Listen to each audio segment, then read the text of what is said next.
Phone tapping కేసులో కీలక మలుపు తిరిగింది. బంజారాహిల్స్ పిఎస్లో ప్రణీత్ భుజంగరావుని 8 గంటల పాటు విచారించారు పోలీసులు.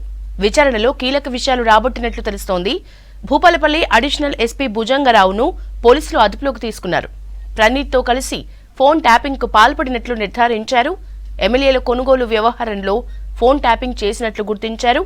2019 general election, Munugode, Huzurabad, Dubbaka by election సమయంలోనూ ఫోన్ ట్యాపింగ్ జరిగినట్లు విచారణలో తేలింది. తాజా అసెంబ్లీ ఎన్నికల సమయంలోనూ ప్రత్యర్థుల డబ్బులే టార్గెట్ గా ఫోన్ ట్యాపింగ్ జరిగినట్లు నిర్ధారించారు.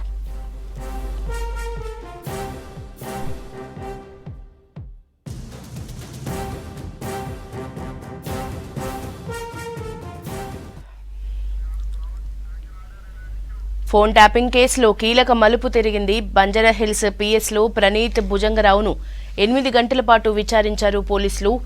విచారణలో కీలక విషయాలు రాబట్టినట్లు తెలుస్తోంది. భూపాలపల్లి అడిషనల్ ఎస్పీ భుజంగరావుని పోలీసులు అదుపులోకి తీసుకున్నారు. ప్రణీత్తో కలిసి ఫోన్ ట్యాపింగ్ కి పాల్పడినట్లు నిర్ధారించారు. ఎమ్మెల్యేల కొనుగోలు వ్యవహారంలో ఫోన్ ట్యాపింగ్ చేసినట్లు గుర్తించారు. 2019 general election, Munugode, Huzurabad, Dubbaka by election సమయంలోనూ ఫోన్ ట్యాపింగ్ జరిగినట్లు విచారణలో తేలింది. తాజా అసెంబ్లీ ఎన్నికల సమయంలోనూ ప్రత్యర్థుల డబ్బులే టార్గెట్ గా ఫోన్ ట్యాపింగ్ జరిగినట్లు నిర్ధారించారు.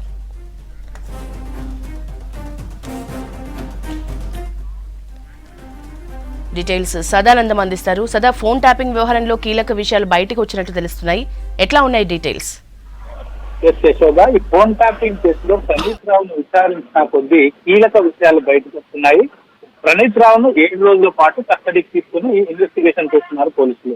సో ఆయన ఇన్వెస్టిగేషన్ చేస్తున్న టైంలో ఇంకా ఇందులో ఎవరెవరు పోలీసుల పాత్ర ఉంది, అలాగే ఎక్కడెక్కడ ఫోన్ ట్యాపింగ్ సంబంధించిన సర్వర్లు పెట్టారు, దీంతో పాటు ఎవరెవరి ఫోన్లు ట్యాపింగ్ చేశారనే అంశాలపైన అయితే అతని స్టేట్మెంట్ రికార్డ్ చేస్తున్నారు. సో దీనిలో భాగంగానే ఇప్పటికే 2 అడిషనల్ ఎస్పీలు, ఒకటి భూపాలపల్లి అడిషనల్ ఎస్పీగా ఉన్న భుజంగరావును ఇప్పటికే అదుపులోకి తీసుకున్నారు. సో అతన్ని ఆల్మోస్ట్ అఫీషియల్ గా అరెస్ట్ చేసినట్టే. రేపు మార్నింగ్ అతన్ని జడ్జి ముందు ప్రొడ్యూస్ చేయనున్నారు. సో దీంతో పాటు తిరుపతి అన్న అడిషనల్ ఎస్పీని కూడా విచారిస్తున్నారు ప్రస్తుతం పోలీసులు. వీళ్ళిద్దరికీ కూడా ఇటు ప్రణీత్ రావుతో సంబంధం ఉన్నట్టు చెప్తున్నారు. సో వీళ్ళందరినీ ఈ రోజు కలిపి విచారణ చేయగా చాలా కీలక విషయాలన్నీ బయటకు వచ్చినట్లు తెలుస్తుంది. సో ముఖ్యంగా అప్పుడు మనం చూసాం 2022 ఇప్పుడు నవంబర్ లో ఈ ఎమ్మెల్యే కొనుగోలు కేసు ఒకటి బయటకు వచ్చింది. సో 3 ఎమ్మెల్యేలు, ఇటు పైలట్ రోహిత్ రెడ్డి, అటు అచ్చంపేట ఎమ్మెల్యే గుబ్బల బాలరాజు, అలాగే హర్షవర్ధన్ రెడ్డి కొల్లూరు ఎమ్మెల్యే, వీళ్ళు 3 కూడా ఇటు బీజేపీలో జాయిన్ కావడానికి వీళ్ళకి డబ్బులు ఇచ్చి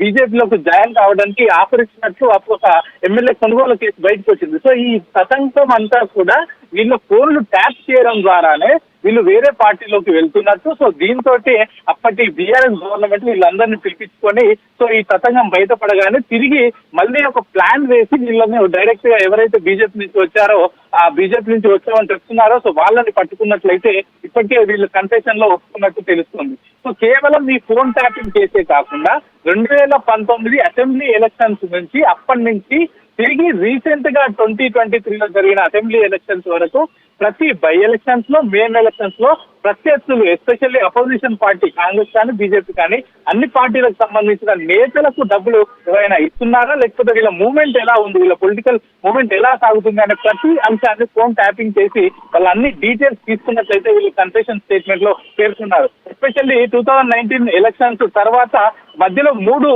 బై ఎలక్షన్స్ జరిగాయి. దీనిలో దుబ్బాక, అలాగే హుజరాబాద్, మునుగోడు, ఈ 3 బై ఎలక్షన్స్ జరిగాయి. ఈ 3 బై ఎలక్షన్స్ టైంలో కూడా అపోజిషన్ సంబంధించిన వాళ్ళందరి ఫోన్లు కూడా ట్యాపింగ్ చేయించి సో వీళ్ళు ఎక్కడెక్కడ మూవ్ అవుతున్నారో వీళ్ళకి సంబంధించిన ప్రధాన కార్యకర్తలు, అలాగే వివిధ పార్టీల నేతలు వాళ్ళందరి ఫోన్లు ట్యాప్ చేసి వీళ్ళకి ఎక్కడి నుంచి డబ్బులు వస్తున్నాయనే అంశాలన్నింటినీ కూడా ట్యాపింగ్ చేయించి డైరెక్ట్ పోలీసులను పంపించి అక్కడి నుంచి డబ్బులను కూడా సీజ్ చేసినట్టు కూడా వీళ్ళు ఇప్పటికే ఒప్పుకున్నారు. సో కేవలం ఇదే కాకుండా అంటే ఈ 3 బై ఎలక్షన్సే కాకుండా రీసెంట్ గా జరిగిన జనరల్ ఎలక్షన్స్ టైంలో కూడా ఇటు పొలిటికల్ పార్టీలకు సంబంధించిన వివిధ నేతల ఫోన్లు ట్యాపింగ్ చేసినట్టు వీళ్ళు ఒప్పుకున్నారు. కేవలం అటు అపోజిషన్ లీడర్స్ అంటే అటు బీజేపీతో పాటు కాంగ్రెస్ నేతలు కూడా ట్యాప్ చేసినట్టు తెలుస్తుంది. ముఖ్యంగా ఇటు ప్రస్తుతం సీఎం గా ఉన్న అప్పటి పిసిసి ప్రెసిడెంట్ కూడా రేవంత్ రెడ్డికి సంబంధించిన ఫోన్లు కూడా ట్యాప్ చేశారు. వాళ్ళ బంధువులు, వాళ్ళ బ్రదర్స్, అలాగే కాంగ్రెస్ నేతలకు సంబంధించిన ఫోన్లు అన్ని కూడా ట్యాప్ చేసినట్లు వీళ్ళంతా కూడా ఒప్పుకున్నట్లు తెలుస్తుంది. సో ఇప్పటి వరకు అయితే దీనికి సంబంధించిన కీలకాంశాలు బయటకు వచ్చాయి. So once